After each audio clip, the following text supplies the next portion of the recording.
Hi there, this is Neil Dimmick here from Dimmick Properties. Just wanted to come on and talk a little bit about energy performance certificates. With the rising cost of living and recent new legislation relating to rent freezes and freezes on evictions, I was thinking to myself, what can property owners do to ensure that their tenants are happy and want to stay in their property, and also how can they help with making sure the property is affordable.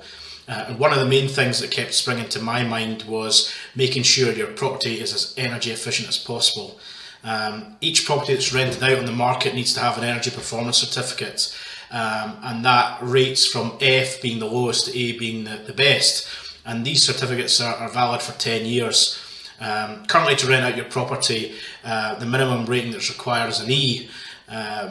And there's new legislation coming into place that will require a minimum standard of C by 2025, and then all tenancies from 2028.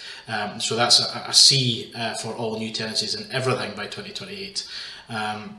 If you know much about energy performance ratings, then E is quite low.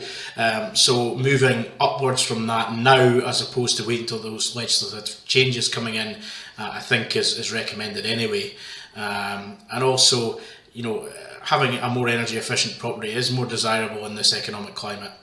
So what would be the first step to making sure you do that? Well, really you should look at your current energy performance certificate if you've got one, or get one organised if you don't. And on that you'll have some recommendations about how to improve the rating. And then from there you can get those works priced up, or speak to an energy surveyor or your letting agent about finding someone who can do those jobs for you. And remember, with a lot of these energy performance jobs and making sure it's improved, there are a lot of loans and grants available to landlords which can help with the cost of improving those. But this is not only for making sure your property is cheaper to run, it's going to help you in the future if you do want to sell your property and you're thinking about your exit strategy. Several mortgage lenders will not offer mortgages to properties with low energy performance ratings, and that's just something to keep in mind and to look at improving, which will help as well.